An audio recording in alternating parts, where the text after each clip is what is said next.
नमस्कार, मैं नंदिनी नागर और आप देखना शुरू कर चुके हैं वर्ल्ड हेडलाइन। प्यास बुझाने के लिए प्यासा खुद कुएं के पास जाता है।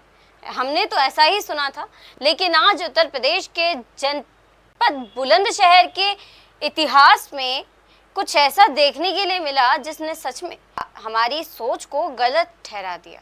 आज उत्तर प्रदेश के बुलंदशहर में एक ऐसा घटनाक्रम हुआ जिसने पूरा इतिहास ही बदल डाला, जिसने पुरानी तमाम परंपराएं पलट कर रख दी। अब कहा जा सकता है कि अगर प्यासा कोई बड़ा उद्योगपति है तो कुआं खुद चलकर प्यासे के दरवाजे आता है, बशर्ते बस यही कि वह प्यासा दूध बेचता हो, नेतागिरी करता हो और सत्ताधारी पार्टी का झंडा ढोता हो। आप सोच रहे होंगे कि वर्ल्ड हेडलाइन पर ये क्या पहेलियां बुझाई जा रही हैं, तो चलिए आगे बताते हैं।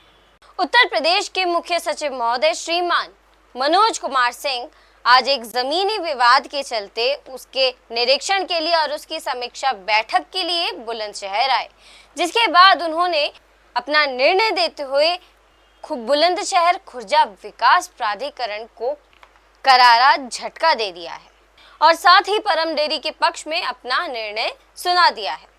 मुख्य सचिव के इस निर्णय के बाद अनेकों सवाल तो खड़े हो ही रहे हैं और वहीं दूसरी ओर कुछ दिन बाद मुख्य सचिव महोदय सेवानिवृत्त भी होने वाले हैं और साथ ही मुख्य सचिव ने न कि सिर्फ मास्टर प्लान को बदला बल्कि ग्रीन बेल्ट को भी परम डेयरी से हटाने की घोषणा कर दी।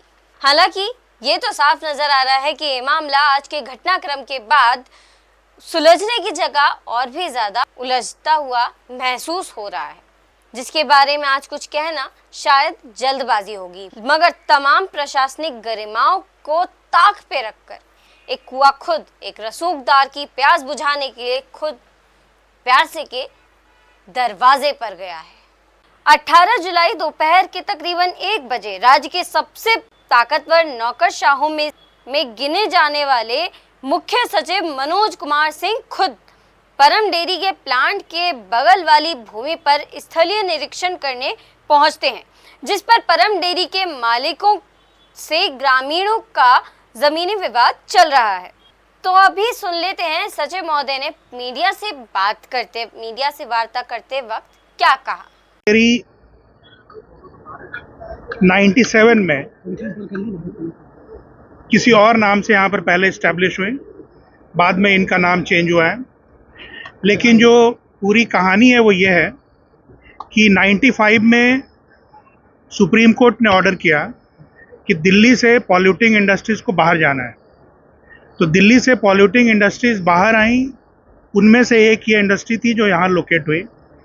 तो यहाँ के 16 हेक्टेयर एरिया को एनसीआर प्लानिंग बोर्ड जो था उसने ये कहा कि ये इंडस्ट्रियल यूज़ में रहेगी और इसकी 16 हेक्टेयर को as a industry year mark किया उन्होंने। और ये भी निर्देश दिया कि जो बोर्ड है यहाँ का खुर्जा डेवलपमेंट अथॉरिटी जो है, खुर्जा बुलंदशहर डेवलपमेंट अथॉरिटी, वो अपने मास्टर प्लान में इस 16 हेक्टेयर को एज ए इंडस्ट्री डाल लें और इस 16 हेक्टेयर को इंडस्ट्री के रूप में जोड़ने के फलस्वरूप अगर उनके मास्टर प्लान का टोटल इंडस्ट्रियल एरिया बढ़ जा रहा है तो कहीं और 16 हेक्टेयर एरिया को निकाल दें। ये उनका स्पष्ट निर्देश थे। लेकिन इसके बावजूद भी खुर्जा बुलंदशहर डेवलपमेंट अथॉरिटी ने ऐसा नहीं किया, उन्होंने अपना मास्टर प्लान में नहीं किया। लेकिन इनकी जो ये इंडस्ट्री बनी हुई है इसका नक्शा 97-98 में पास हुआ, फिर 2000 में भी पास हुआ था, 2-3 बार पास हुआ, 2013 में भी पास हुआ था। तो अभी इन सब की बात सुनने के बाद आज की बैठक में डीएम साहब हैं, वीसी थी, एनसीआर प्लानिंग बोर्ड के भी लोग थे।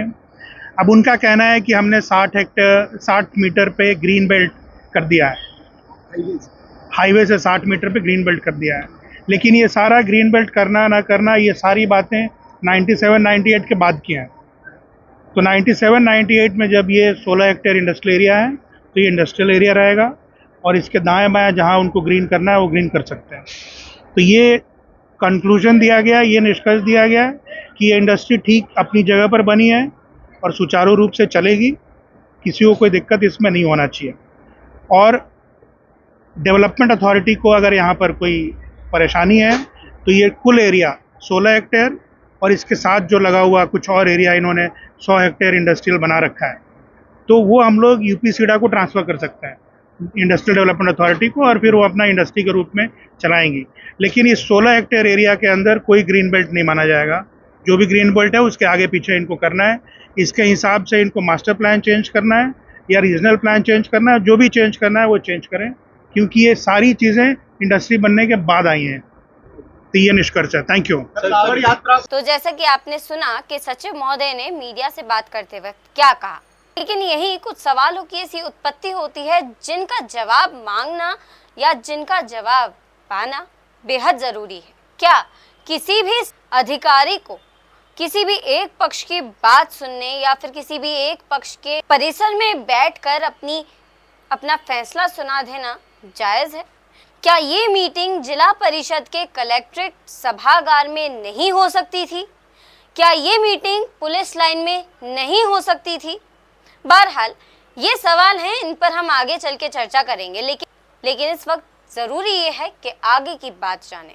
परम डेयरी एक ऐसा नाम है जो स्थानीय सत्ता से जुड़ा है, एक ऐसा दूध व्यापारी जो दूध की सफेदी में सत्ता की मलाई घोलने का हुनर रखता है, और ये वही व्यापारी है जिसकी जमीन विवाद के हल के लिए खुद सरकार का शीर्ष अफसर प्रदेश के मुख्य सचिव खुद सामने उतर आते हैं। इस प्रकरण की दूसरी तस्वीर उन ग्रामीणों की है जो भूख, धूल और धक्के झेलती हुई इस दर से उस दर भटक रही है। अब सोचिए और चलिए कई किलोमीटर दूर एक गरीब किसान के दरवाजे पर, वो भी अपनी जमीन के लिए पिछले 9 साल से तहसील, एसडीएम कोर्ट और कमिश्नर ऑफिस के चक्कर काट रहा है। ना कोई संरक्षण, ना कोई मुख्य सचिव, ना कोई पर्ची जल्द सुनवाई की, बस अदालत में तारीख पर तारीख ही मिलती रही।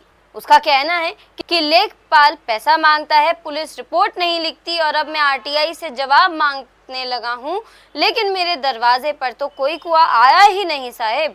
सरकारी दस्तावेजों में झांके तो सरकारी फाइलें और आंकड़े आंख मूंद नजर आते हैं। सरकार के आंकड़े कहते हैं उत्तर प्रदेश में 18 लाख से ज्यादा भूमि विवाद राजस्व अदालतों में लंबित हैं। इनमें से हजारों गरीब किसान हैं जो 5-10 साल से जमीन की नपाई, दाखिल खारिज, विरासत जैसे मूलभूत हक के लिए संघर्ष कर रहे हैं। लेकिन जब किसी दूध कारोबारी भाजपा नेता की जमीन पर मामला आता है, जमीन की बात आती है, तो मुख्य सचिव, सुरक्षा अधिकारी, जिला प्रशासन, पुलिस फोर्स सब लाइन में लग जाते हैं, जैसे शासन खुद चलकर आता हो और जैसे कहता हो कि आपकी जमीन का हल हम खुद लेकर आ गए हैं नेताजी। अब आप सोचिए और समझिए कि क्या यही है सबका साथ सबका विकास। एक तरफ गरीब आदमी ऑनलाइन पोर्टल पर शिकायत दर्ज करता है, फिर आईजीआरएस से लेकर मुख्यमंत्री जन सुनवाई तक की गली में फाइलें खटखटाता है। दूसरी तरफ नेता की जमीन पर अधिकारी फील्ड विजिट करते हैं, ड्रोन से मैपिंग कराते हैं और अफसर चाय पीते हैं। तो क्या अब सत्ता सेवा नहीं बल्कि सुविधा बन चुकी है? कुआ प्यासे के पास चला गया है, ये कहावत तो बिल्कुल अब नारियल पानी जैसी लगती है। जब सत्ता की सुविधाएं चुनिंदा चेहरे के लिए दौड़ती हैं, तो न्याय की डगर आम आदमी के लिए कांटों से भरी सड़क बन जाती है। इस देश का गरीब किसान अब भी कोर्ट में, अदालत में फर्श पर बैठता है और उसकी प्यास अब भी कुएं के इंतजार में रहती है। दूसरी तरफ एक मुख्य सचिव रसूखदार की जमीन के लिए खुद चलकर आता है और लाखों गरीबों की फाइलें तहसील में धूल खा रही होती हैं। तो आखिर ये कौन सी ऐसी संवैधानिक व्यवस्थाएं हैं जो दो भारत को दिखलाती हुई नजर आती हैं, एक अमीर के लिए और एक गरीब के लिए? बहरहाल इस प्रकरण में आगे जो भी जरूरी जानकारी होगी, जो भी जरूरी चर्चा होगी, वो आप तक जरूर पहुंचाई जाएगी। इस खबर में अभी बस इतना ही। देखते रहिए वर्ल्ड हेडलाइन। मैं नंदिनी नागर। नमस्कार।